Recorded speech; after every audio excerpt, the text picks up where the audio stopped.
Yeah, we're now live on YouTube. Thank you, Raj. Okay, good afternoon then. Welcome everybody to our last Northamptonshire Schools Forum meeting as Northamptonshire. And we will begin, Secretary, with the apologies for today. Yeah, thank you, Chair. I'll just bring those up now.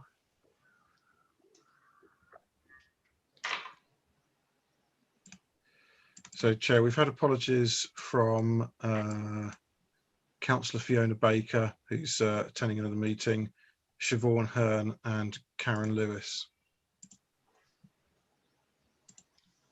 Okay. Thank you. And I can see we've still got a couple of people entering. So is Emily just entering the room? I'll just wait a couple of minutes, because otherwise it'll keep bing bonging while we're trying to talk.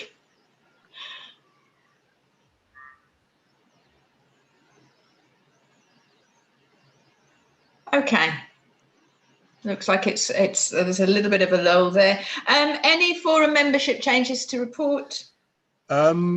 One, Chair, which wasn't on the note, but I received an out of office from Ian Sharp that indicates he's no longer working at NPAT. So I'll take that as a resignation, as he's not holding that qualification any longer. We've got some recruitment to do as we prepare to disaggregate. So I'll add that vacancy to the list of academy representatives that we need. Okay.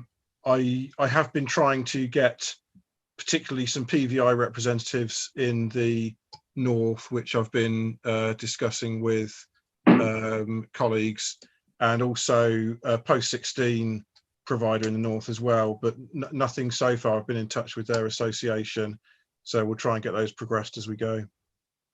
Okay, thank you. And again, if any of the members know of anybody that they think might be a candidate for that, if you could let Paul know, that would be really helpful, just to make sure that going forward the north and the west have their full complement of members of representation. Any declarations of interest beyond those which have already been indicated? No, just need to check on both screens. Okay, thank you very much. So we will start then with the first item, which is the minutes of the meeting held on the 19th of January, and then we will look at points arising in officer feedback. So if you are all able to have a look at those minutes, I'm just going to find them on my screen. Okay, so just going through the minutes, we have page 1, which was attendance. Page 2, moving through the local government review children's trust update. Page 3, where we moved on to the DSG budgets and the monitoring. Page 4, a high needs update and further planning. On to page 5, looking at the 21-22 schools budgets and consultation proposal. Moving on to page 6, early education and the childcare service update. Just noticed there's an R missing there. And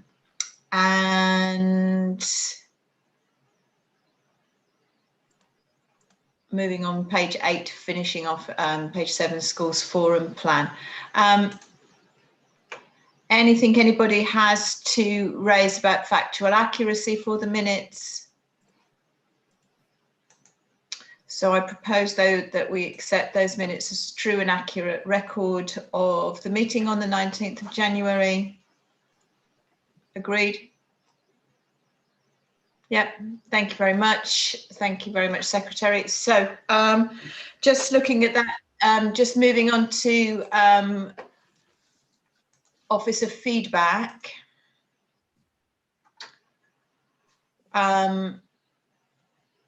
There was some feedback. So if you've seen the Office of Feedback sheet, there was some feedback from the high needs update and the 2021-22 planning, where it was asked to report on the number of local authorities experiencing high needs deficits. So there's some information there for you, for everybody, about the information there. And also we had a letter from the F40, which we've discovered should be the F42, because it's the 42 lowest funded local authorities, but they've kept their own name of F40, which had some information about SEND funding across the spectrum, and some work that they had done to look at what position different local authorities were in, and providing a comparison for us. So any comments on that information that was shared? I think it was quite useful that we had raised that, and then that information had come into us from the F40, so that we could see that comparative position across the different local authorities. And then it was requested that there was some further information on the next phase of Mastodon to come to this meeting. There is some early data, but there is going to be a detailed update provided to both fora on in the May meeting. Because when we were doing the pre-meet the other week, they'd only just had the meeting and the information was only just available, so there hasn't been a time to have a proper analysis and a presentation to forum on that at this point. So unless you wanted to raise anything at that point, Chris. I've got a brief update on the Mastodon data. Okay. I can give it now or later on in the agenda. No, later on when it's at the time on the agenda is absolutely fine. Thank you. Okay, any other points arising from the minutes from January? No. Once again, if there's anything that you want to say, if you put it in the chat, that'd be really helpful, because it helps. I've got two screens to look at now. Okay, so we're going to move on now and move on to item 3, and Beth, 2021 DSG budgets and monitoring.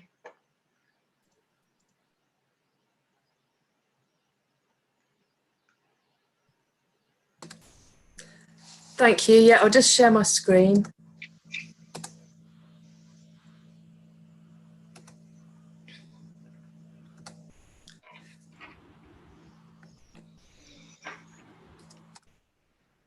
The movement since the last schools forum has been in a good direction. We're now predicting an overspend of 3.6 million against the total budget of 233 million.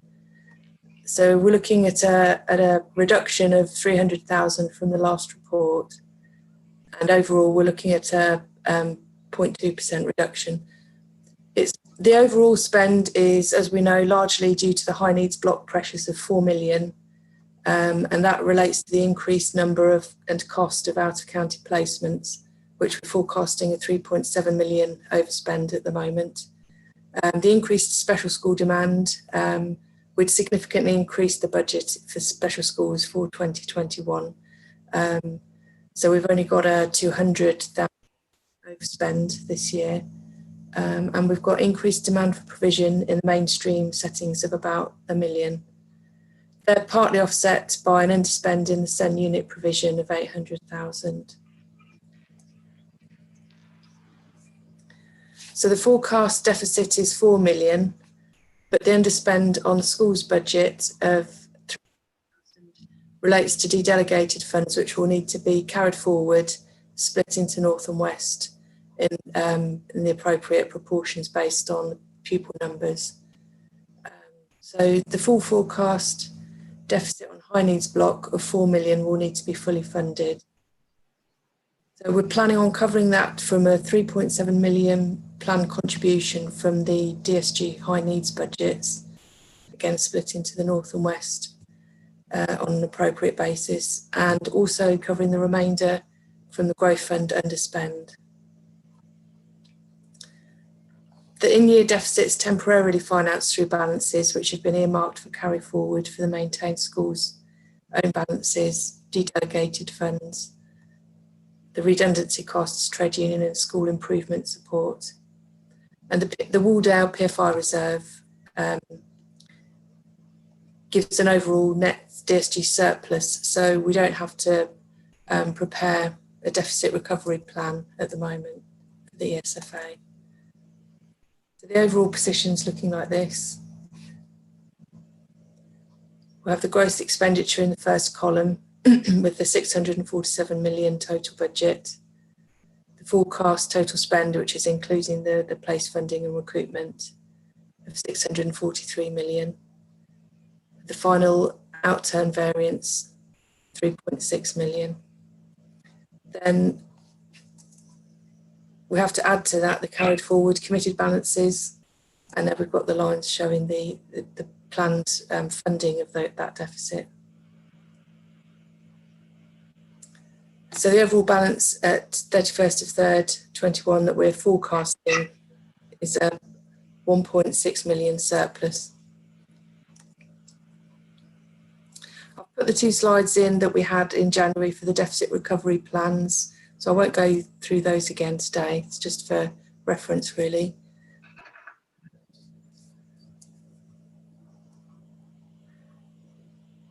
So we've previously had a sort of risk table in here, which I've removed because those risks haven't come to fruition.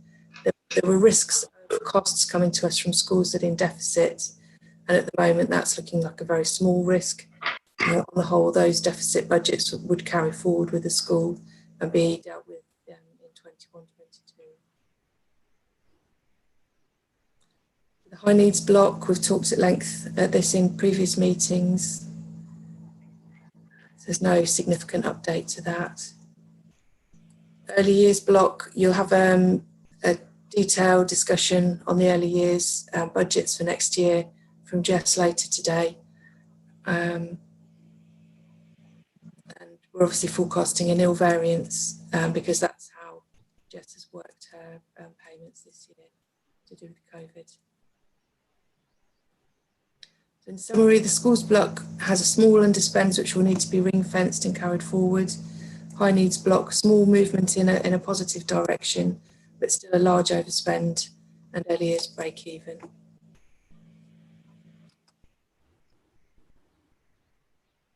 Thank you, Beth.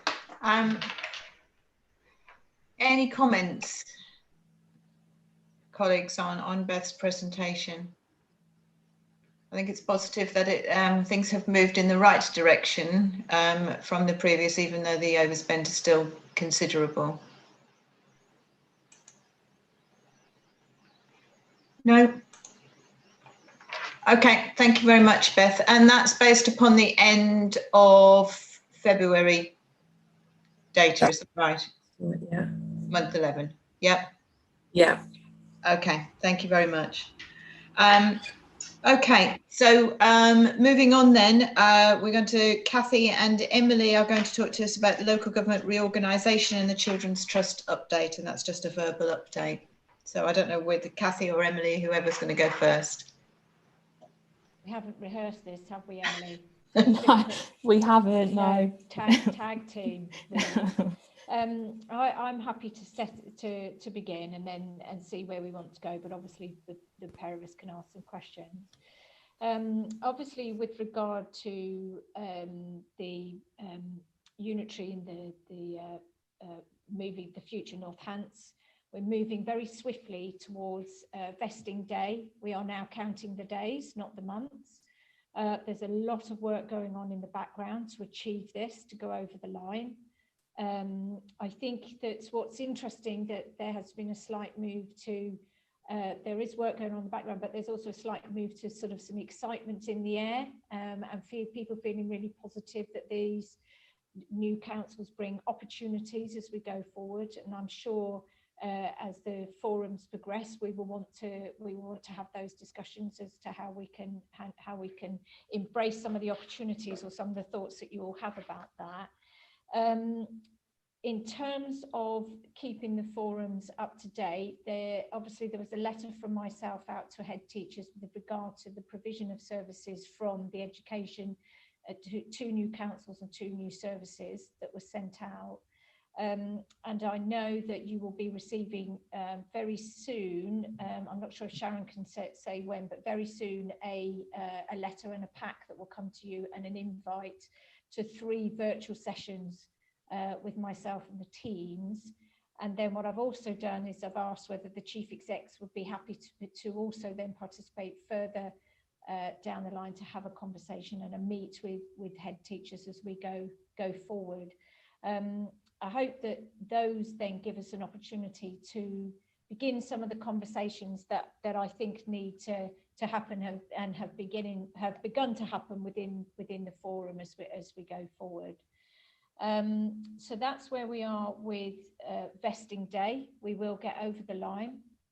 I just want to acknowledge, as part of that work, obviously the education services, the delivery is in a lot of ways is already already divided into localities, so the delivery shouldn't feel any different north and west, but I'd be interested to know if it does, so please give me that feedback. But what I also wanted to acknowledge is that obviously Sharon Muldoon, as Deputy Director, will be leaving. And I think, Sharon, is this your last schools forum? Yes, it is, yeah. Yeah, so I just want to acknowledge the work that Sharon has actually done for education in Northamptonshire. Sharon's had quite a number of roles in Northamptonshire, and she's done an incredible amount of work for education and with the schools forum. And she will be missed, and I know she will be missed. We will be, and we're currently recruiting we have to replace Sharon with 2 people, because we don't think one person is ever going to be enough.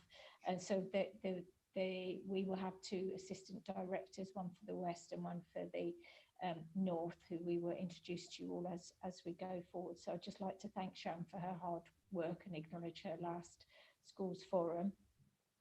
The Children's Trust, obviously it went live on the 1st of November. There was a transitional phase in which there were some support services that the council delivered to the trust. The final contractual issues haven't been finalised. They should all be sorted by the time we get to the end of this week. And so on vesting day, the 2 new councils will become responsible for the trust and the delivery of support services into the trust.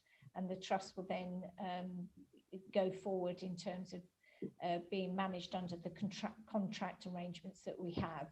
There is a very stringent contract arrangement and governance in terms of operation and strategic structures, as well as council structures within that structure, within that contract structure. I think that's as far as I have. That's all I have to say. I think at the moment, happy to take some questions, but I don't know if Emily, is there anything you want to add to that? Yeah, I can just provide an update in terms of the Unitary and Children's Trust budgets. So if I start with this financial year, so obviously the Children's Trust went live on the 1st of November. So in terms of the reporting for NCC, we're looking at the financial year 1st of April to the 31st of October. So the position that we reported to Cabinet last month was a favourable position of an underspend in the region of 3 million. In terms of performance, in respect of the Children's Trust contract for the initial 5 months, which is a sort of transition period, happy to report that that's on track, and the Children's Trust are expected to deliver within that initial contract envelope. In terms of the 2021 budget setting, obviously the budgets for the 2 new unitaries, West and North, were agreed at the February shadow council meetings. So that's largely, they've largely been pulled together to ensure the best possible start for the unitary councils, and a sustainable budget for both the unitary councils and the Children's Trust. So there's been funding of sort of the demographic growth, demand pressures, and sort of areas of transformation to ensure sort of efficiencies and services going forward. And it's also addressed any legacy issues relating to the legacy councils and any ongoing impacts. So it's quite a positive that those 2 budgets have been agreed, and obviously quite a lot of work in disaggregating the county's financials, as well as aggregating all of the districts and boroughs as well. So obviously, as part of that budget, it included the formulation of the Children's Trust contract sum. And I think, as we discussed at the previous forum, that's largely been made up of the in-scope budgets for the previous children's social care services, obviously that have been adjusted for those demand pressures, etc. And as Kathy sort of referred to, as part of the finance mechanism, that sort of financial arrangement will be managed through the sort of quite strict governance processes there. So that's sort of in terms of the financials, all I have to say, really. Thank you, Emily. Any comments, any questions for Kathy and Emily about the unitary reorganisation or about the Children's Trust?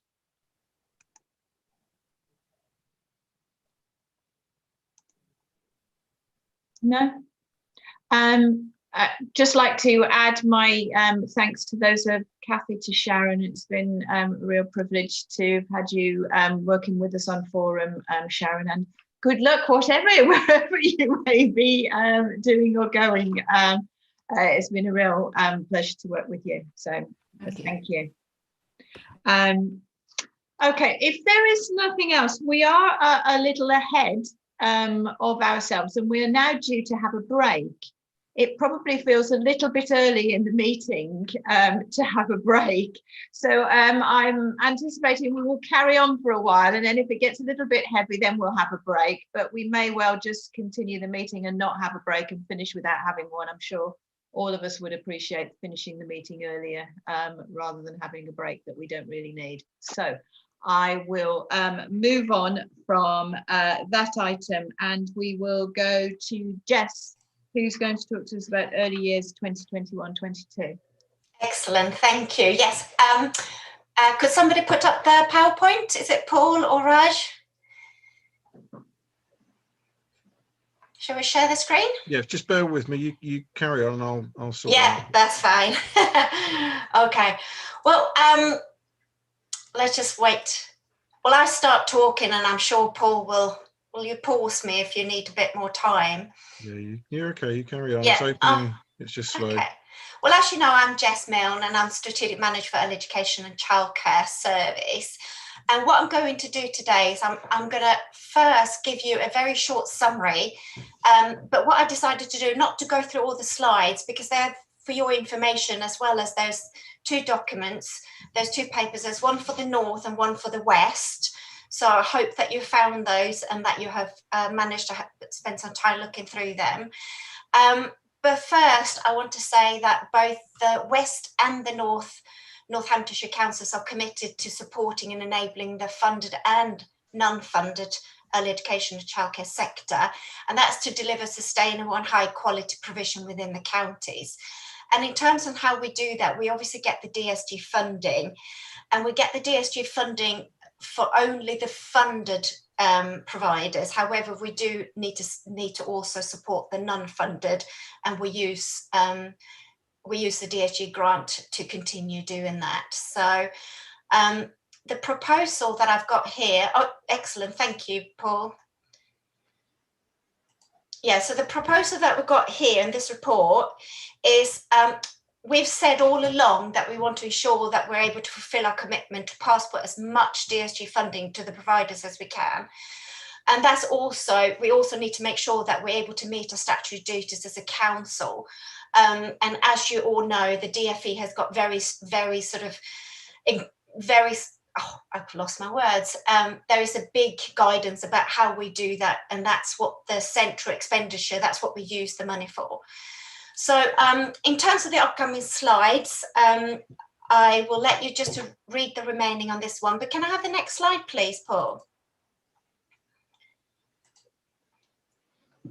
Oh, can I have page 3, please? Oh, sorry, yeah.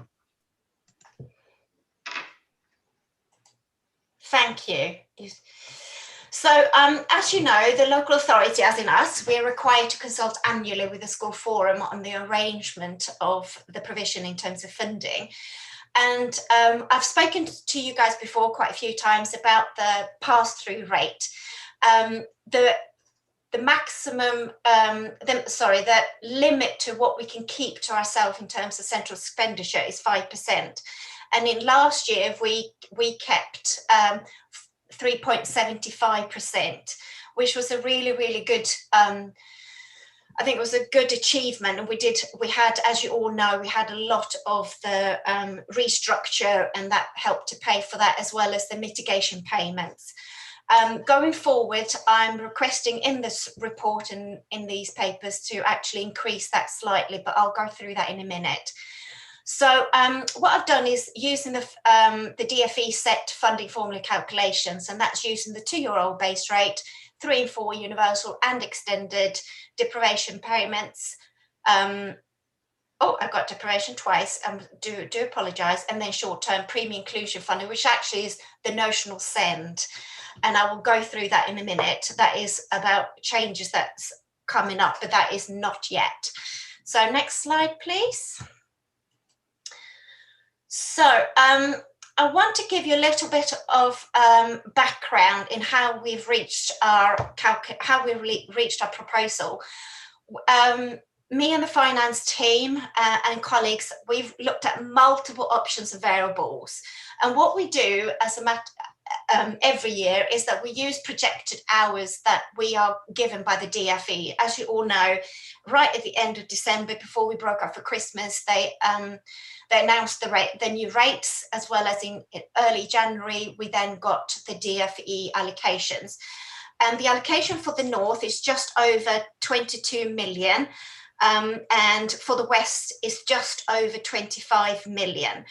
But what we've done is, because of COVID, we didn't just use our headcount data for this year, as in 2020 to 2021. We actually went back to 2019 and 2020 data, because we felt that because of COVID, we really needed to make sure that we had exactly the right data to use to give us a really, really good foundation. So what we did was the option we've picked for this presentation is the best option available, and that is to make sure that we have the commitment to pass but as much as possible, as well as the internal expenditure, so we'll be able to continue offering the support to the sector as we currently do. So just to let you know, the mitigation payment that was approved in 2020, that's all been completed and achieved. So everybody that has been waiting for that final payment has now received that.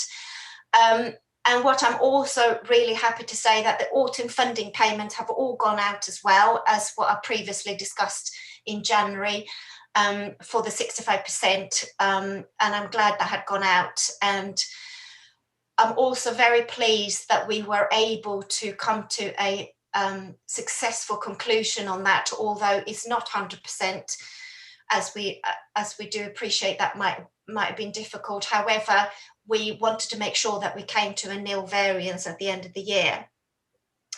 So the proposed increase in base rates for this purpose is the universal free entitlements and the funded early years. The deprivation early years pupil premium is actually remaining the same as it has been for a few years, and that is set by the Department for Education. So that's the same. So next slide, please. Thank you. So as I've already said, we need to make sure that it fits in both the commitment of getting as much out to the sector as possible, as well as for us. The proposed base rates are taking into account both the North and West Council, as obviously from the 1st of April. And each, from the DFE in January, end of December, we were giving 8p on the base rate for every hour for every 2-year-old, and 6p for every 3 and 4-year-olds. So that's what we obviously used as a matter of our formula. And we then came across the next slide, please. So in order for us to make sure that we are able to passport as much as possible, together with keeping our central expenditure, as I said on the previous slide, is that we can go up to 5% to keep for the central expenditure. And this year, we've done 3.75. we are for this vote for this term, we are looking at increasing for Northants to 4.2, which equates to about 785k, and for West Northamptonshire would be 4.16 actually, and that equates to about 935, and that's because there's more children in the west to the north. However, there are more high needs funding, more support services needed in the north in terms of the inclusion fund. So what we're looking at here, this is West Northamptonshire, and what we're looking at here is the 2-year-old base rate, and I thought for your own benefit is to look at what we did for 1920, what that increase was, what it is for this year, and what we then going forward. So 2021, we are putting forward a 5p increase, which will then take you up to £5.23 for 2-year-old base rate. And for the universal and extended, it will go up from 3.93 to £4.05. And just to, I put a little caveat in there as a little star, and that is actually including the 8p per hour for the notional send, which we are now calling send inclusion, because people were getting very confused about what high needs funding, what each of them are for. So I'm starting to separate the terminology for them. And that is obviously for the sector to use for those lower and emerging needs that just requires a little bit of support. Deprivation will remain the same as this year, and so will EYPP. And so that's for the West. And if I can have the next slide, please. Thank you. For the North, it's exactly the same. We thought it was very important to keep the same going forward, because there's so much changes already, and it also fit in with our funding formula. So again, it will go up for 2-year-old funding, it will go up from £5.18 to £5.23, and for the universal and extended £3.93 to £4.05. And again, that includes the notional send, as I'm now referring to send inclusion. So that is our base rates at the moment. So can I have the next slide, please, Paul? So what we're doing here is looking at the summary for, it leads us to the final step, and there's some voting that we need to do on this, is obviously the central funding percentages impacts on what we do, what we give in the base rate. So as I've gone through, my base rate is as recommended on each of those number 6 and number 7 slide.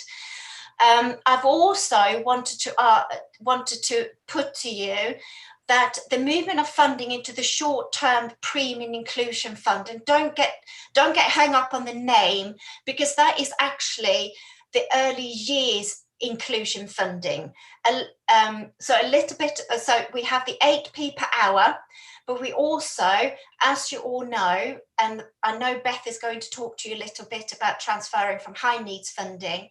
When it comes to funding the early years children, we have a difference. We have high needs funding, which is children who is actually residing within the postcode of Northamptonshire. And obviously that will be the North and the West going forward from the 1st of April. But we also take a little bit of money from the DSG and put towards our inclusion funding. And for the West, I'm proposing is 422k, and for the North is 469k, and that would help us pay towards those which are a little bit more than what the notional send can cover. So those medium and emerging needs to be able to, so that the sector would be able to put some support packages in for those children needing some additional support. So so then that means over to you, really. It means the central funding percentages, what I was asking you to vote on, if we can go from 3.75% for the North to 4.20, and for the West from 3, I can't get my words out today, for the West, it will be from 3.75 to 4.16.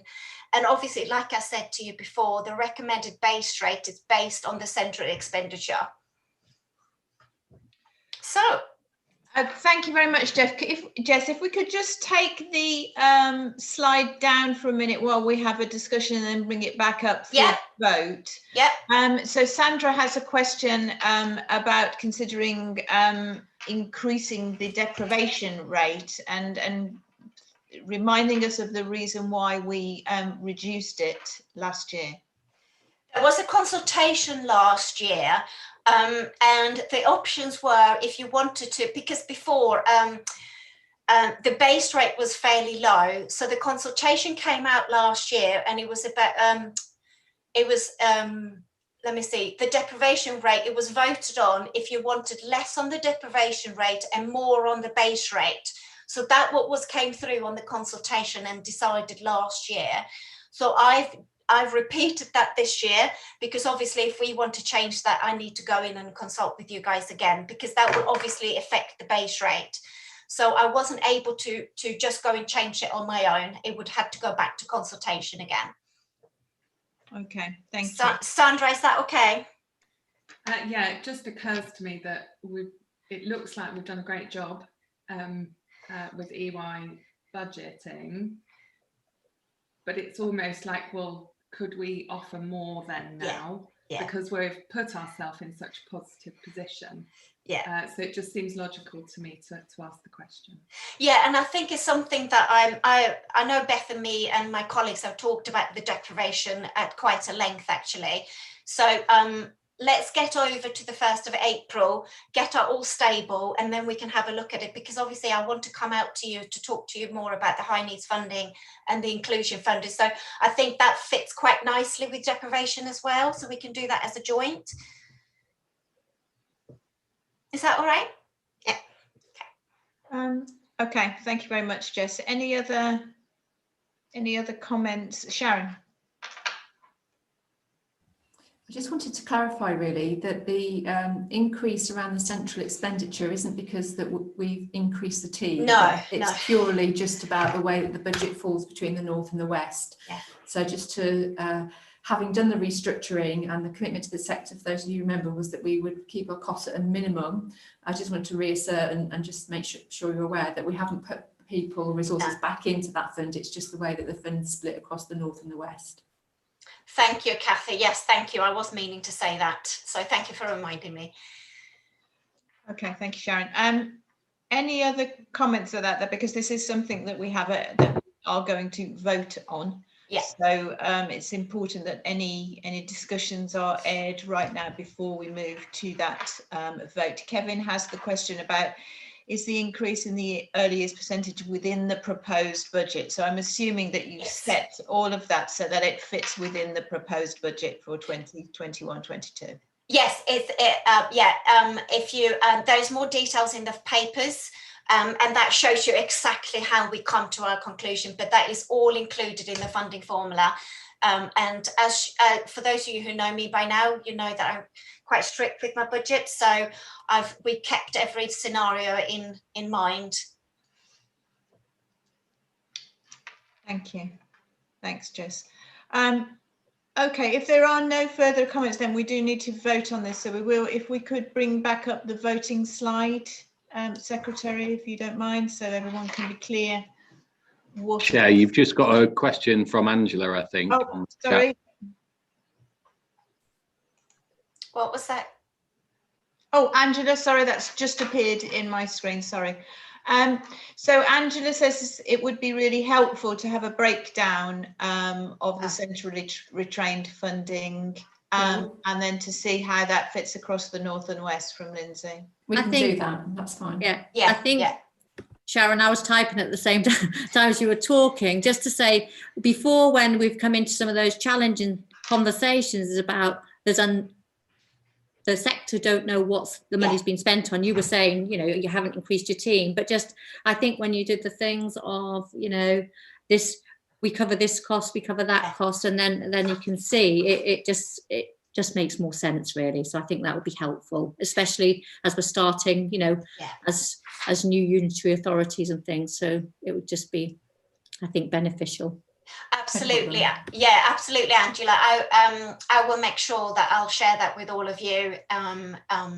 Yeah, going for in the next few days. And following on from that, Andrew, just as a wider point, that's probably a good idea for all of the different educational services. For example, you know, we talked earlier about, Kathy, about your letter about the different people who were going to be in charge of different areas, but perhaps reiterating what exactly those different areas are going to cover and what schools can expect from those different areas. I think now is the right moment to refresh that so that everybody has a clear view about what the services are moving forward. Sorry, can I just ask one more thing? And will there still be DAF funding? Yes, yeah, that's continue as normal. Okay, thank you. Of course, yes. Was that DAF or daft? Sorry. Either. Take it as you like. Whichever. Okay. Thank you, Angela. Okay, so if there are no more questions or comments, then we will reinstate the slide with the vote on. Just go through that, and then we will. So our and Secretary, can you just sort of confirm for me? Do we all vote on the two, or do only the North vote on the North and only the West vote on the West? Thank you, Chair. Yes. So the convention we've adopted is that the forum will make a recommendation and then we'll ratify those votes at the two North and West meetings afterwards. So all members can vote on this item. Okay, thank you. So for all of us, wherever we are, the proposal is that the central funding percentages are 4.2% for Northants and 4.16% for West Northants.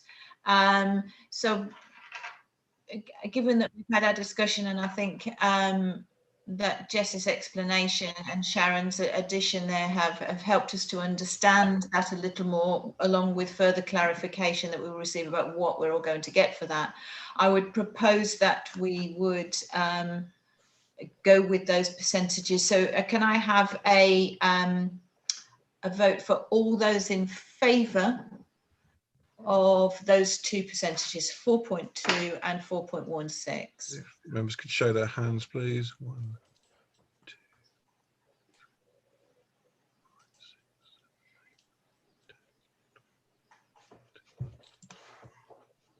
15, 16, 17, 18, 19. I've got 19 for, Chair.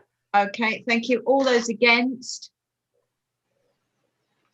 And all those abstaining? Can't see any against or abstentions. I can't see any against or abstentions. If we've missed you, let us know now.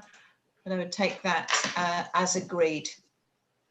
Thank you very much. Thank you, Jess. Thank you, Sharon. And I think we are now going to move on to further information and a further vote, which is about the high needs early years funding. We had quite a bit of a discussion about this at pre-meet. So if Beth, you can talk us through this, please, and then we will vote on that.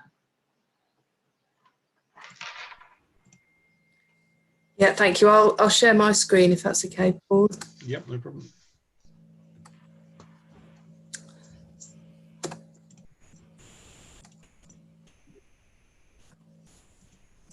So just a couple of slides to explain what we're asking for, because I think some of you are new to Schools Forum. We do ask this every year. So within the early years formula funding, hourly base rate for 3 and 4 year olds, there is a SEND inclusion value of 8p per hour. That's similar to the primary and secondary schools notional SEND. And it's to cover early education and childcare settings, lower and emerging needs for SEND. And then you're meant to have spent that notional SEND budget before requesting additional high needs funding.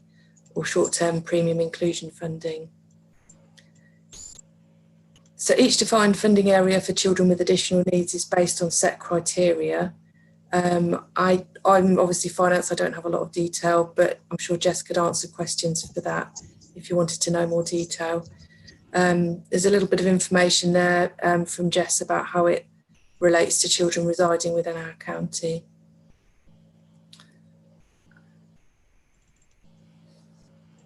So looking at the SEND budget, we have previously transferred 805,000 from the high needs block to early years block to cover SEND within early years.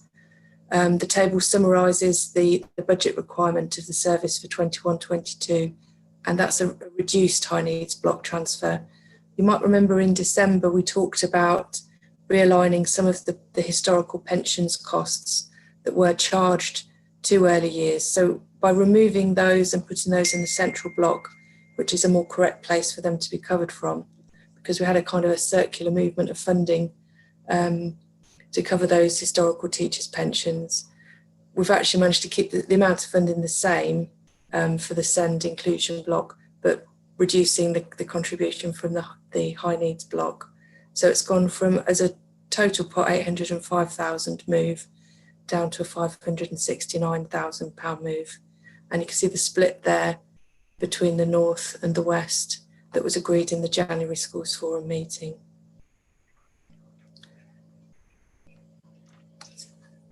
So this is the vote slide. I don't know if you need a discussion and would like to ask any questions before taking the vote. Yeah, thank you very much. So are there any comments about this? We had this discussion about making it really clear that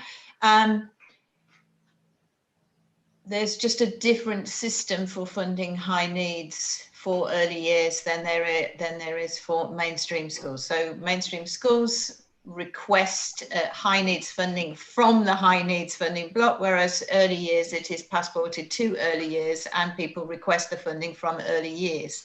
So we just wanted to make sure everybody understood that it's not anything extra that early years get, it's just a different way of passporting the funding for additional needs to the children. It's just a different way of doing it, not anything extra, because we know people will be thinking, well, we're giving money from schools block to the high needs block, and then the high needs block is giving it to the early years block, and we didn't want people to be confused by that, and I probably made it even more confusing by just raising the whole point in the first place. So are there any comments about the transfer, the movement of the funding from high needs into early years? Angela, could you take your mute off, please? Sorry, I thought I had. It's just a point of clarity, really. Jess, when she was speaking, said that in the North there was going to be a 4.2% retained funding because there was more support services needed in the North.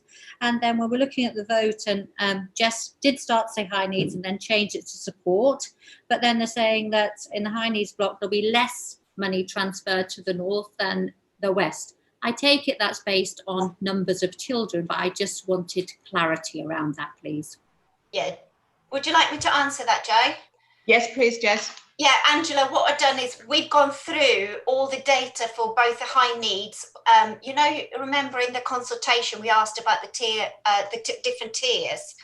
So what I've done is I've looked at those that are on the highest tier, which is actually high needs funding, as in the most for those children who need the most care, for those to have inclusion, which is the medium to lower to emerging needs. And there are actually more of the medium, lower and emerging needs in the North, which is why I need more money in our budget, as in the early years, whereas the high needs funding, there seemed to be a bit of a mix match there. Does that make sense? There's different levels of support needed. So in the North, there seems to be more of those with medium, lower and emerging needs, whereas in the West, there seem to be more of the higher needs, as in quite complex cases. Okay, But I think to your point, Angela, is that the different amounts are due to pupil numbers as opposed to. Yeah, this is calculated on Yeah. pupil numbers, yes. Yeah. I just wanted that clarity. So if I'm asked the question, I know I've asked the question of yourselves. Yeah, Absolutely. thank you. Any other comments or questions from colleagues in response to that? Then in that case, if we could. Kevin, Yeah, I think you've got Kevin. Yeah. Kevin has raised his hand. Sorry, Yeah. sorry. Sorry, yeah. I asked a question at the previous school's forum about because you mentioned that there's a decreased amount in the pensions and services line from the early years block. And I asked this question a little while ago about it seemed that was a disproportionate amount in the line for what was in the high needs and the early years as opposed to the central. Now I see that the early years you said is a reduced amount, but then the early years has reduced that line, but the high needs has increased. Well, the question is, has that, you said the reduction in movement from the high needs to the early years, has that come out of that line and moved across? What is that? If I can just explain what I've done with realigning that. There used to be two lines which were essentially funding historical pensions for teachers. There was a line in high needs and a line in early years that was kind of historically left there when the central school services block was created. All of the historical teachers' pensions from the schools block moved into that, and there was still some historical teachers' pensions left in the high needs block and the early years block. For 21-22, as part of kind of sorting, bit of housekeeping, I've moved those into the central school services block. So there's no line for either of those in high needs or early years blocks going forward.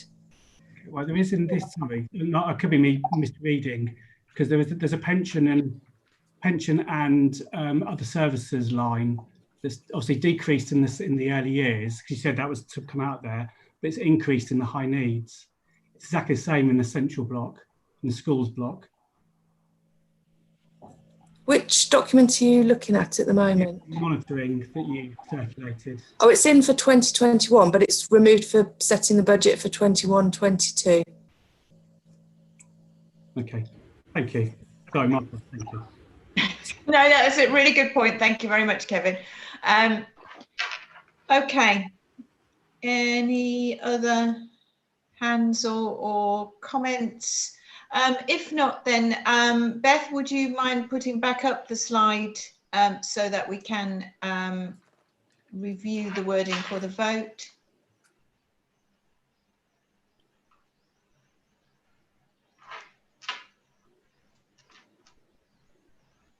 So as we have here, we have a vote to transfer from the high needs block to the early years block to support the high needs pupils in early years.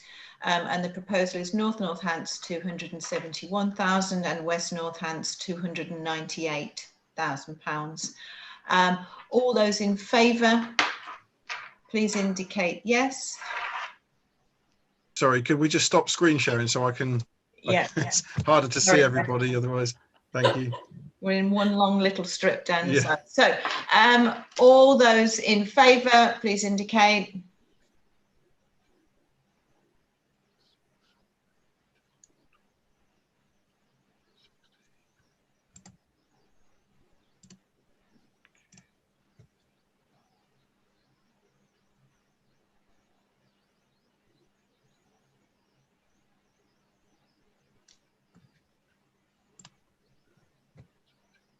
I got 19 again, Chair.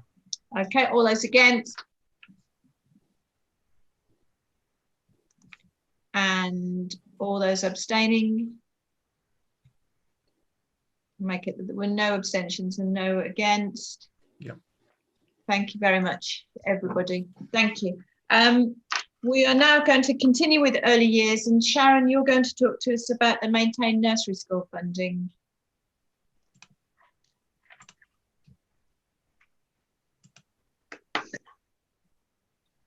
All these months you think we'd sussed it out, wouldn't you? Beth, if you share the slides, because myself and Beth are going to do it between us.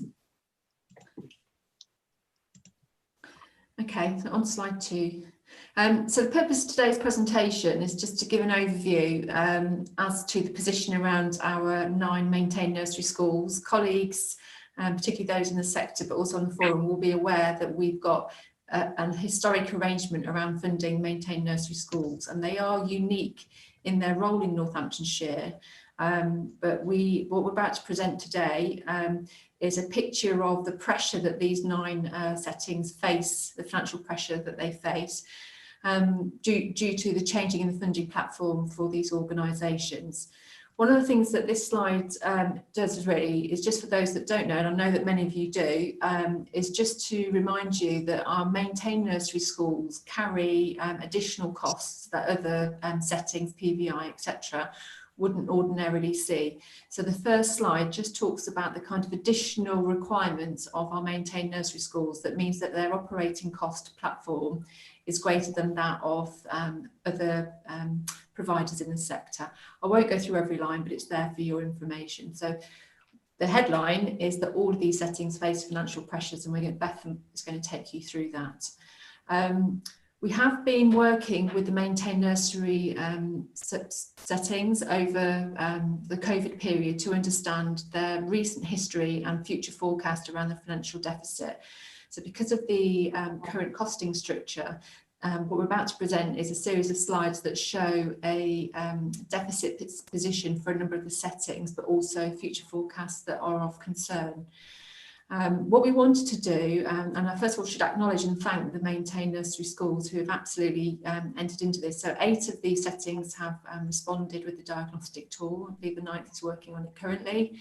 But what we wanted to do was really understand the different structures at play. So there are different size settings with different communities that they serve, but really start to identify were there opportunities for settings to learn from each other, reduce their cost base, but also consider future options around sustainability, given that the financials for these organisations show some stress going forward. I won't go through every detail on this slide, but you'll get a gist of the work that the local authority team have been working with our maintained nursery settings. So next slide, which Beth will take you through, starts to show the financial outlay and what's happening in the sector. And then towards the end, I'll come back in and talk about what that means for us going forward, both for the North and the West. And then we can take questions from there. So over to you, Beth.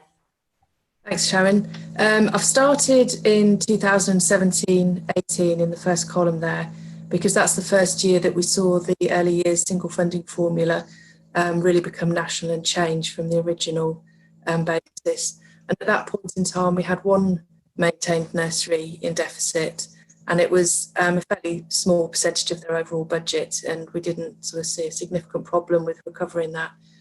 Unfortunately, we've seen sort of changes in the formula that have been imposed on us nationally that have meant that it's we have less flexibility in how we support settings. We have to try and support all settings on the same basis in our. And we've gradually, over time, from 18-19 through to now, started to see an increase in those that are struggling to balance at the end of each year. And all of the 3-year business plans going forward to 22-23, all bar 1, are in deficit. But you can see that the forecast position at the end of 21-22 is looking like we've got 7 in the deficit position. I think sometimes you can take forecasts with a pinch of salt. So within the 2021 column, this is the latest information, and those schools, those nurseries, they know pretty much where they're going to land at the end of March.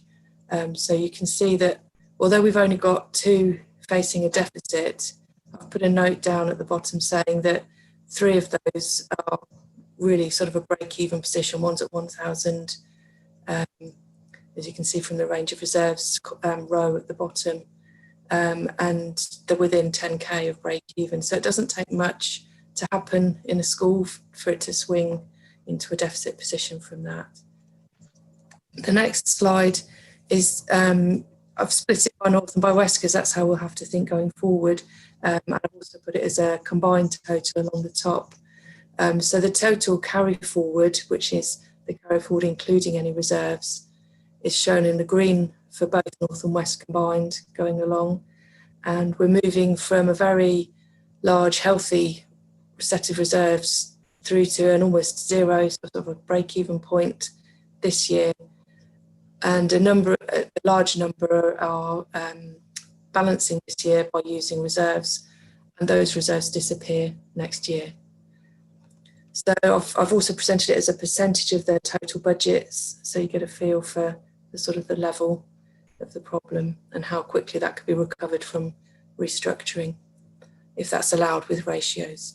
If I can just add there, just for colleagues, this situation facing our settings in Northamptonshire is no different from that up and down the country. So it's not unique to Northamptonshire. It's absolutely related to the additional cost base that they have and the available funding stream.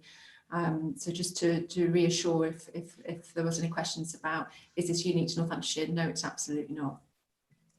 And Laura had a question about why Pen Green wasn't there, and Angela's responded that they haven't yet completed the diagnostic or had their meeting yet. So that's why Pen Green's not excluded. It's not that they have been excluded, they're just not yet included. Is that correct? That's right, yes. Yeah. Okay. Just to reassure, our officers are ready when Angela and the team are. There's no delay there. So just got a slide here to explain. There's a separate part of the funding, the early years DSG block, that comes in specifically to help maintain nursery schools with their additional costs. Yeah, sorry if I've had a deep. I mean, that's the aim of it. That's what the government have created. That whether it's adequate is a different question. So the 9 maintained nurseries receive that funding. It's passed on in full. Any increases or decreases in that supplement are also passed on to the 9 nurseries. Early years funding is a bit difficult to forecast and predict because of the way we use the government used the January preceding to set the first 5 months of the financial year coming, and then the January within the financial year will set the last 7 months and the first 5 months of the forthcoming year. So it won't be until July 2022 that we actually know the final budget figure for 21-22 that we will have received. Sorry, no, I'm getting mixed up. 2021 funding we will know fully by July 2021, and obviously the financial year ends March. And so the final 21-22 budget we will know in July 2022, following the end of the year in March. So there are 2 sets of adjustments that will happen between now and the end of us knowing what's in 21-22's budget. And so although we've set an indicative budget now for 21-22, we can't give the final fixed figures to the maintained nursery settings on what that supplement will be. It only applies. Can I just ask, that seems, I know we've always said this, it's just a very strange way of doing budgets. Is there any discussion, talk about changing that so that it is not so, knowing how much you should have spent after you've spent it is a very strange way to do budget setting? Unfortunately, I've not heard of any plans to change it. They've changed it slightly for the COVID period, obviously, because they've, but that's more about how many months are set from which January. I put it in the text there, but yeah, I don't know of any plans to change the system. Thank you. So another point that makes this slightly difficult is that the supplement only applies to universal hours. So the idea of this supplement was to protect maintain nursery settings at a particular rate per hour for their 3 and 4 year olds. From this, when the change went from 2016-17 into the new national formula in 17-18. At that time, it's only applying to universal hours, and they haven't rolled that base rate protection out to the extended hours. So at the same time as maintained nursery settings being encouraged to increase their offer for 30 hours to some of the most vulnerable families, which they did, the government weren't then also matching that with this protected base rate. So they were losing funding by doing what they'd been asked in supporting those families. An added complication for Northants, as Sharon said, is the SLA historical social funding received by Pen Green and Camrose, which was rolled into the baseline of that protection funding and treated in the same way by the government. It's just through a national formula, and it's added into the base rate that all nurseries are protected at maintained nursery settings. So move on to how that looks. One of the key elements, I think, on this slide is if you're looking at the first column, see that in 17-18 the funding was 2.1 million. Now looking at 1.7 million, so it's reduced to 82% of the original amount, and it's based on an hourly pupil protection basis. So it's coming into us, the funding is coming into us based on the third column there, an amount per pupil. So that we call them part-time equivalents in the early years sector, but that's a full-time 570 hours for the universal hours per year. We devolve that grant on a historical basis. So the column, the second from last column there, 2021 grants devolved locally, shows how it's currently being devolved to settings. And I've put an hourly rate there to show how it's how that turns into an hourly rate. That's a rate paid per child per year, sorry.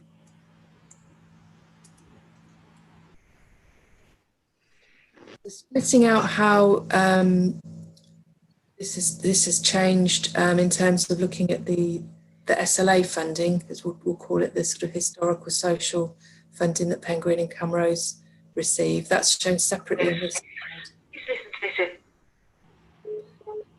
So you can see that there have been reductions all round, but we're still seeing quite an medical practice. Please information about our working patterns under the COVID-19 pandemic conditions. Peter, are you able to mute your mic? I've muted Peter. Thank you. Thank you. So this is sort of trying to tease out a bit more that where there used to be a separate SLA piece of pot of funding and a rate for the supplement, it's kind of all rolled into one now for the Pen Green and Camrose and treated just as the supplement. So I've teased these out, but you can see when we're looking, so when we're extracting that SLA, not looking at that, but just looking at the rate per child per year and the far right hand side, there's one that really jumps out. I mean, there's more than one, but the worst kind of that's happened due to, and this is due to the historical way reductions have been distributed, and also the change from, I mean, we're saying it's based on the 16-17 funding that they used to receive, the lump sum, but actually that 16-17 lump sum was based on 12-13 hours and costs. So it's been a lot of uneven, I think, compared to the number of hours and children in the settings, and an uneven distribution of the pot of funding. And Ronald Tree there, again, £386 per child per year, which is significantly lower than the other maintained nursery settings.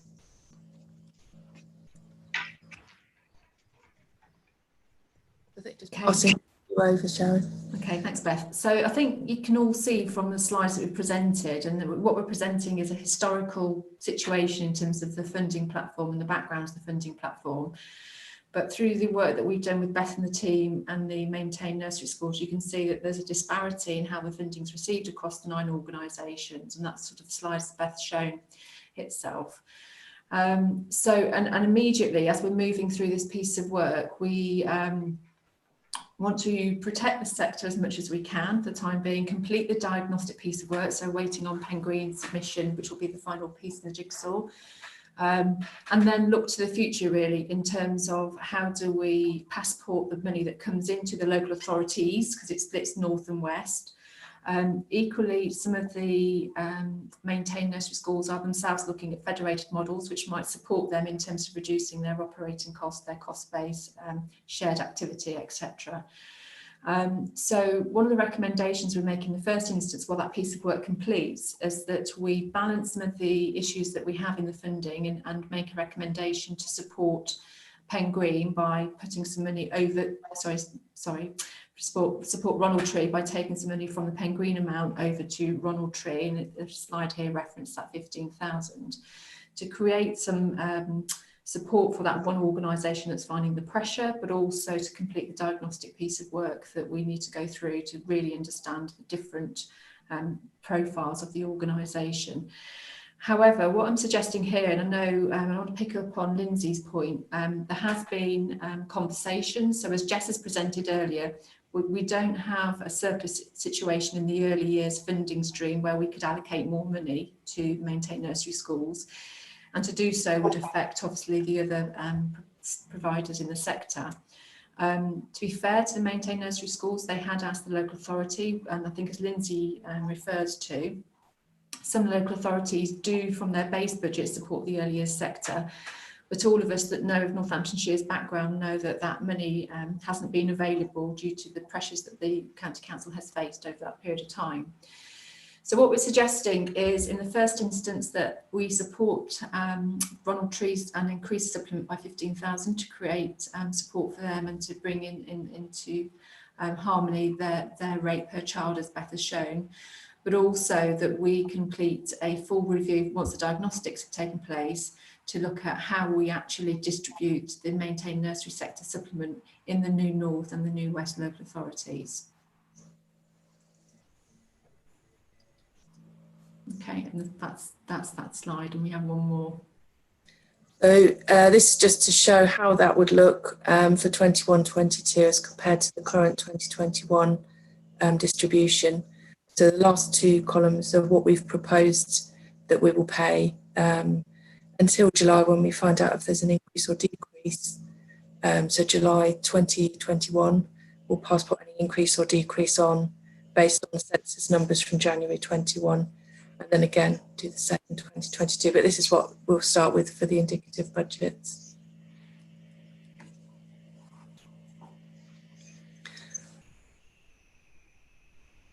So in summary, the M&S supplement will be distributed on the same basis in 21-22 with one exception. Pen Green will be reduced by 15,000 and Ronald Tree increased by 15,000. Any adjustments up or down will be passported on in proportion to the census, and we recommend that a full review and consultation on the distribution of the M&S supplement takes place in 21-22 for the setting of the 22-23 budgets. Thank you, Beth. If you could just close that so we can.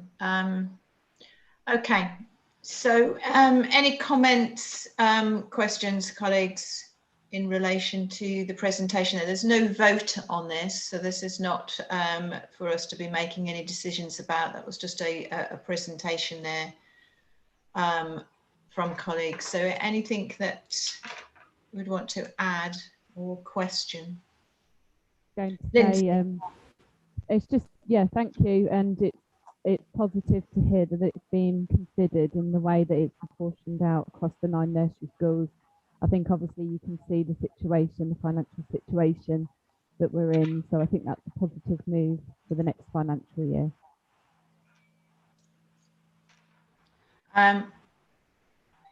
Sorry, Laura was asking about when the historical arrangement ceases in terms of the, I'm assuming, Laura, you're meaning in terms of the money, additional money for cameras and Pen Green. So I'm thinking that historical arrangement doesn't end because it continues, or is that part of your consultation? Is that what you're suggesting? Yeah, sorry, that's what I'm asking for. And it just seems to me that it is not making sense, looking at it coldly from here, that we have 2 nurseries with enough money to save all of the nurseries, and some of them barely enough to survive. And I guess being ignorant to it all, that's how I sense of the numbers. So there is, Laura, a history to this that goes back and beyond indeed all the officers that currently are presenting this information. So it's a historical arrangement which was particular to Camrose and Pengreen. I think obviously what we presented today is that the legacy of that is it creates an imbalance in the sector. What we're looking to do is look at what that means, which is why we wanted to do the 8 diagnostics, because notwithstanding that amount of money, what was the real financial profile and client and children footprint in the settings to get an understanding of what was really going on. My understanding, Beth, correct me if I'm wrong, is that at this point in time there's no risk around that money, although obviously we've seen that it has been reducing. But I think the DfE position is it's for the local authority to decide and determine how that's passported. Is that correct, Beth? That's right. They don't sort of say yes, this will continue. They kind of say it will continue to the end of August, but so they're not sort of giving us concrete information that it will continue going forward. So this, I'm writing it as if it's continuing, but we don't fully know. I think there is an indication that they will continue it beyond August 2021, but I haven't seen it in writing in the guidance documents. It's kind of in announcements. Paul asks if any of the schools have particular characteristics that justify different funding rates. Part of the diagnostic is to understand the community that they serve, the children that they serve, and the particular profile of children, etc. So I know some settings, and I wouldn't want to pick any out, but obviously they will have different profiles, and perhaps they might have a higher level of children with special education needs, for example, or higher needs funding children. But that was part of the diagnostic, really, was to really understand what was going on and get that thorough understanding so that we can understand any nuances as we move through a consultation process. And I think originally, I think the distribution of sort of children sort of living from deprived areas used to be very polarised, but looking at the proportion of children from deprived backgrounds, there's quite a high proportion in a lot of the nurseries now. So I don't know whether that's changed through the 20 plus years that this has been around. Angela. It hasn't been around for 20 years, it's actually been around for 35. 37 we're going into, and Pengreen was not set up as a maintained nursery school. It was set up as an integrated centre with a budget which was social care, health and education. In 2006, we were encouraged by local authority officers to move across and become a maintained nursery school, and given the assurance that our funding would remain exactly the same, money originally was put from social care into education. And then when we moved to DSG, and the additionality for Pengreen and Camrose was as a result of the previous director, myself, and the head at Camrose writing to DfE to ask for that money to be maintained. So it's come in as additional money for the maintained nursery schools. Otherwise, we would all be in dire straits because from that money, there is some additionality that goes to other maintained nursery schools. I don't think it's a fair and equal process for any of us. I think we're all in dire circumstances. But, you know, this was not money for the maintained nursery school.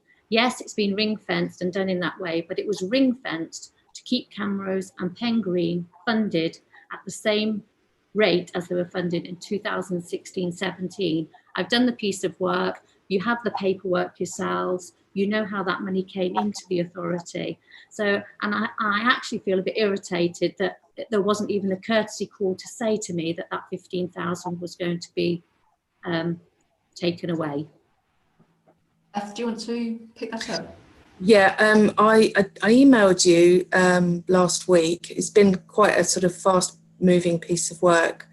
I'm not sure if it's last week or the week before, but I think you were off at the time. I sent it to you and your bursar.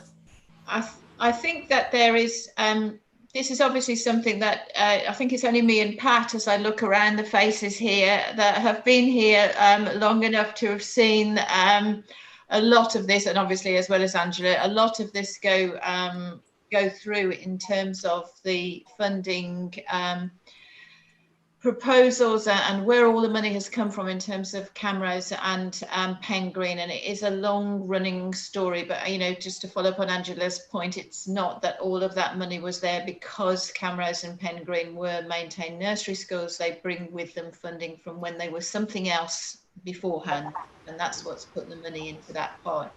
It probably would be worthwhile before we, if there are going to be any further discussions, that sort of was refreshed for everybody, rather than everyone thinking that they get that money because they are a maintained nursery school, because that's not my understanding of the case. Sharon?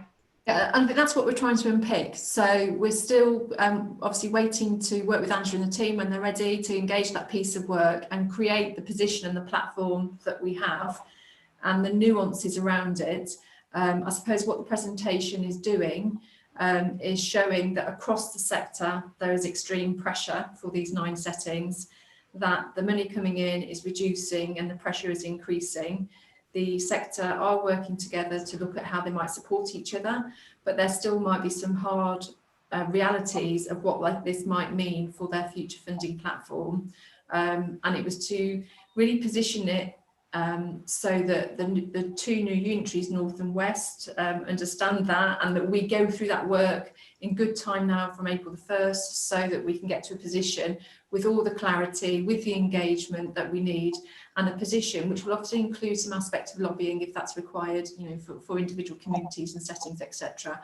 But it was incumbent upon me really to take the work as far as we possibly could and present where we've got to with it, with all the nuances of the past, but be very clear that we need to look at some future arrangements, because as I've said a number of times now, there is really acute pressure in this sector. And it would, sorry, Angela, I was just going to say, it would strike me that's been a really useful piece of work to look at how all of those different organisations operate. Just you talked about lobbying there. Is there any national picture of lobbying on behalf of this sector as a whole, as opposed to Northamptonshire schools? I'm going to let Angela talk on this one because okay, she's better placed. And I think first and foremost, I am not irritated about, you know, having to try and support the maintained nursery schools in Northamptonshire.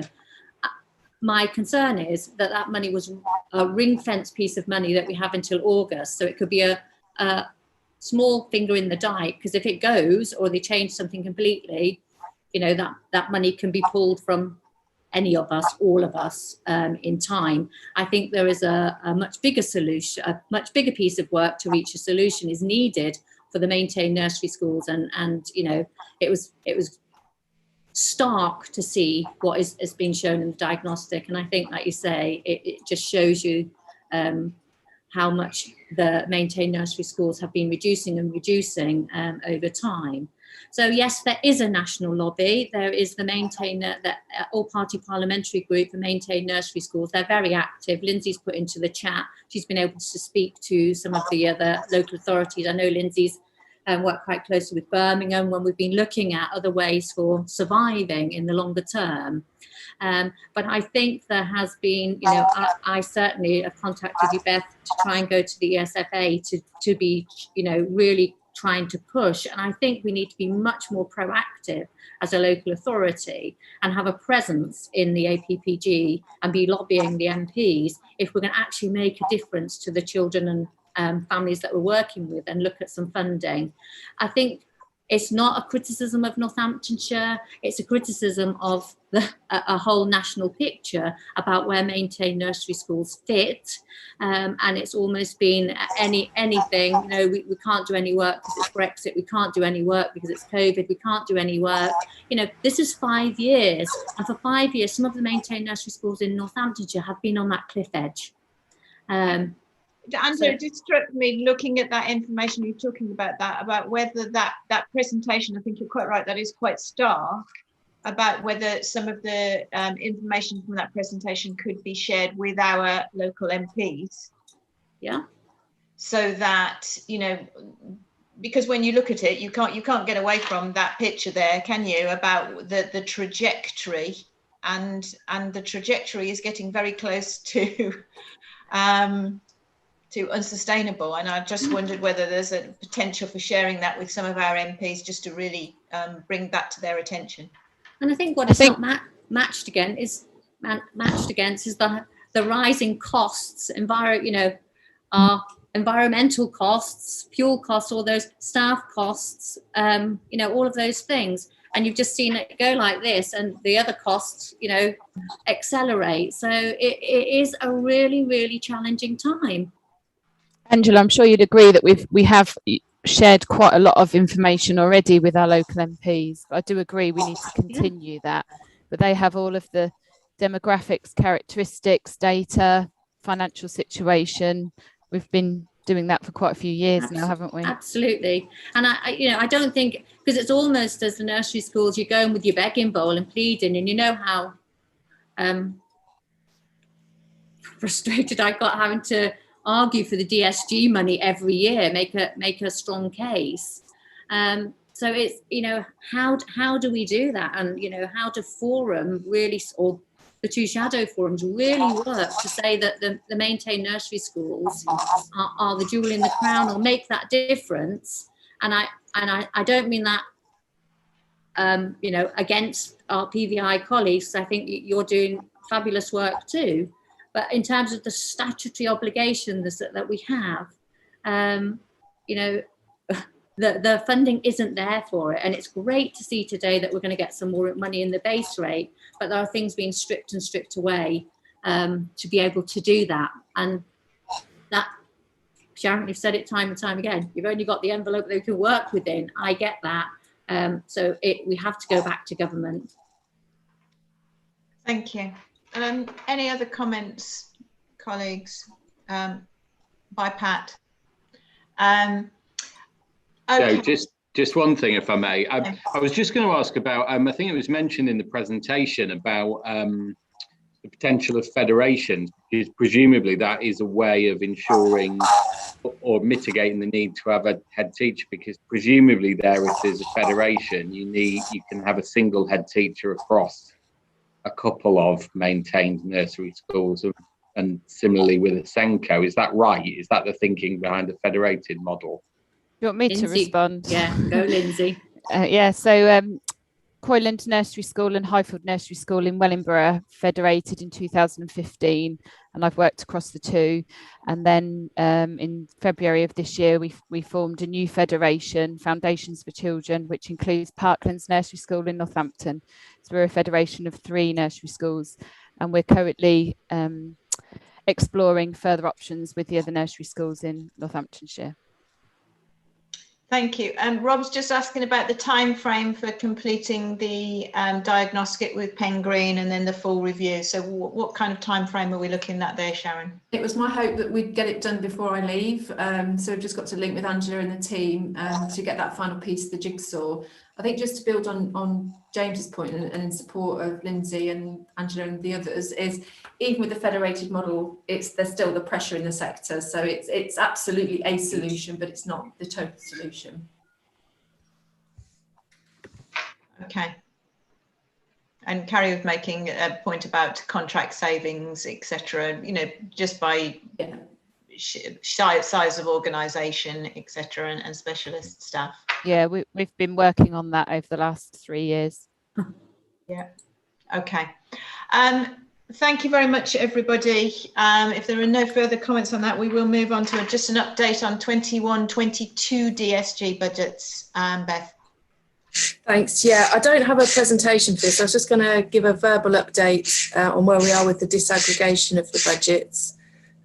We've got the latest outturn monitoring, which has obviously shifted the high needs position. So we need to build that into the, sorry, that's me. So we're still working through the high needs predicted deficit and how we'll fund that from 21-22 budgets that need to be disaggregated on a fair basis. it's really just update to say that the early years block is obviously sorted, as you've seen from Jess's paper. The central school services block we sorted in December before Christmas. And the schools block, obviously with the submission of the APT tool and the setting of the budgets, is sorted. So we're just left now working on the high needs budgets and the implications of the outturn, and also what we're seeing from the special schools budget that we've just set for 21-22, which is showing a slightly different percentage distribution between North and West to the original work we did to split the budget. So that being such a large proportion, about 44% of the overall high needs budget, could start to be moving things. So at this point in time, you might have thought we'd have everything sorted and set in stone, but we're actually meeting with the ESFA every Tuesday afternoon to run through these kind of final implications of disaggregation before we get to the final position. And I'll bring that final budget to you as the first budget monitoring in May. Thank you very much, Beth. Okay, and I tend to forget that actually 21-22 starts next month, whereas for me it doesn't start for a while yet. But yeah, okay. So thank you, Beth. Just you're going to just talk to us then about the scheme for financing schools.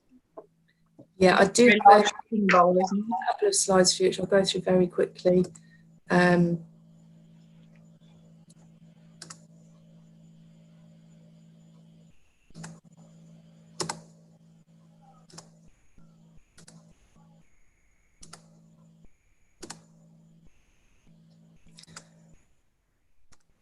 So it's really just to give you the heads up that we have to have a scheme for financing schools in place. We're required to publish the scheme to set out the financial relationship between us and the schools that we maintain.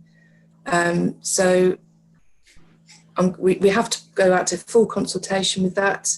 It's in process. Our aim is to have it available to schools at the beginning of April. Publishing it in the Easter holidays, so it's there and ready for you to read in the new year. So the Northamptonshire Council and West will have to have their own scheme. We haven't updated ours fully, we've just kind of done patch updates since 2013. So it's quite a big piece of work to completely sort of rewrite that and make it fit for purpose for next year. But we will be asking you to vote on that once we've gone out to all schools and had comments. So I'll be bringing comments back to you in May on that.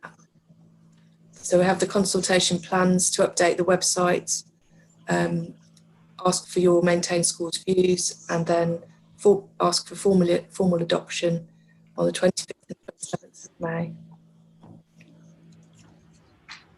Thank you, Beth. And just moving on then, Secretary, to the Schools Forum plan. Thank you, Chair. Yeah, I'll just find that one. There we go. I don't propose to go through it in any great detail. I just ask members of North and West / both future forums to note the dates. May's meeting should be fairly quiet, which is good news for those of us working on elections. But I've set the meetings so that they occur on Tuesdays and Thursdays, so Tuesdays for the West and Thursdays for the North.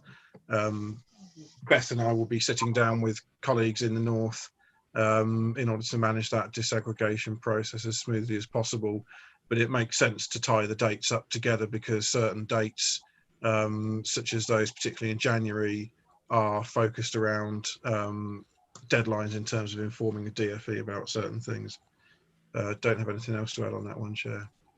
Okay, thank you very much. That tells us what we're going to be doing in the future. Any urgent business that anyone would like to raise at this point?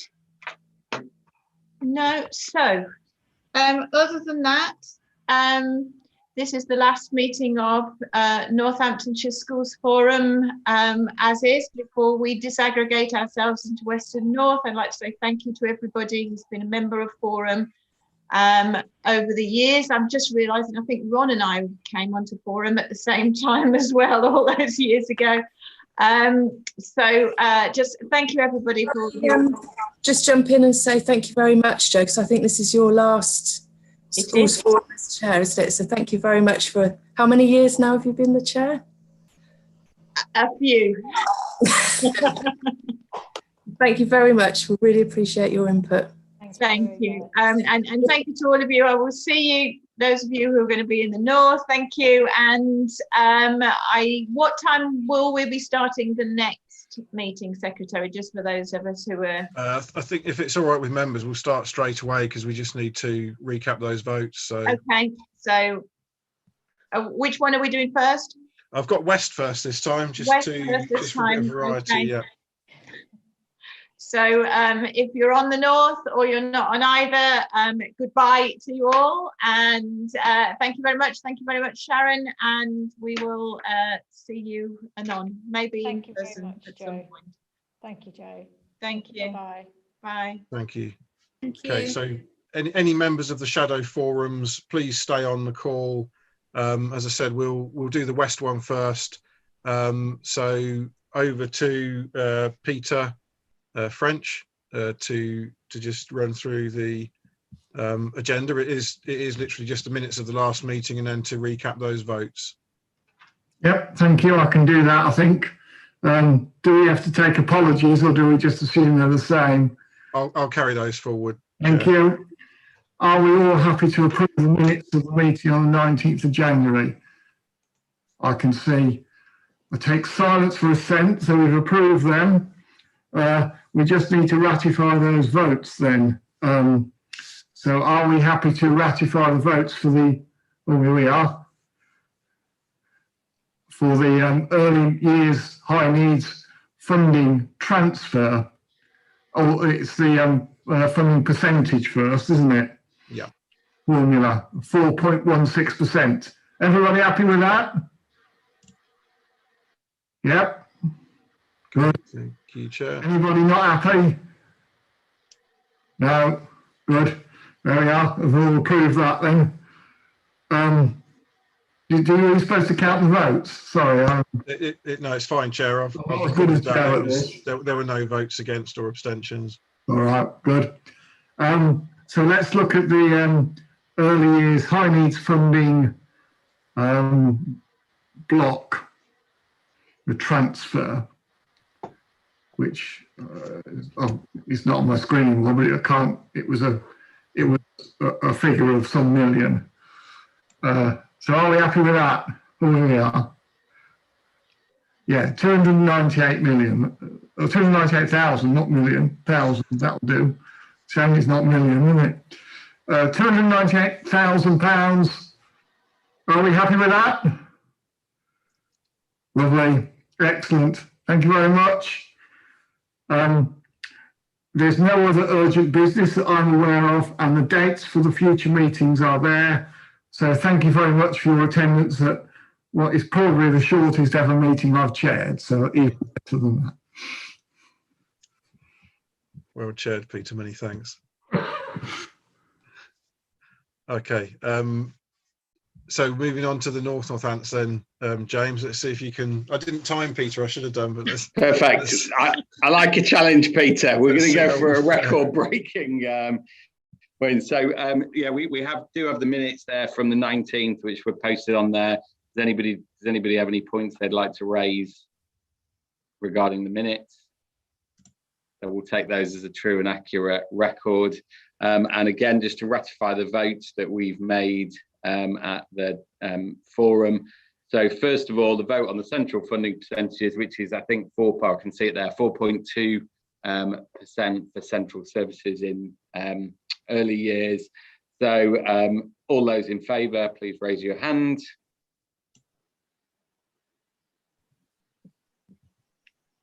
And any abstentions? Sorry, all those against first. Anyone voting against? And any abstentions? Great, I think we can say that's unanimous. And then the second vote is on the transfer from the high needs block into the early years block of £271,000. Again, all those in favour, if you raise your hands.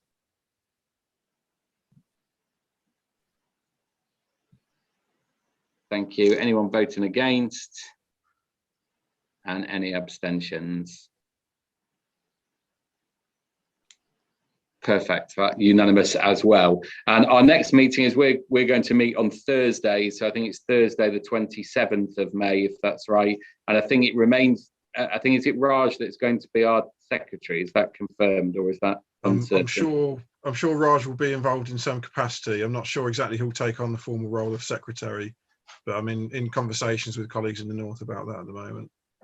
Perfect. So watch this space for that. And I don't know if we've beaten Peter, but I think if that's everything we need to conclude, then we'll declare the meeting of Northamptonshire Schools Forum closed. Thank you very much.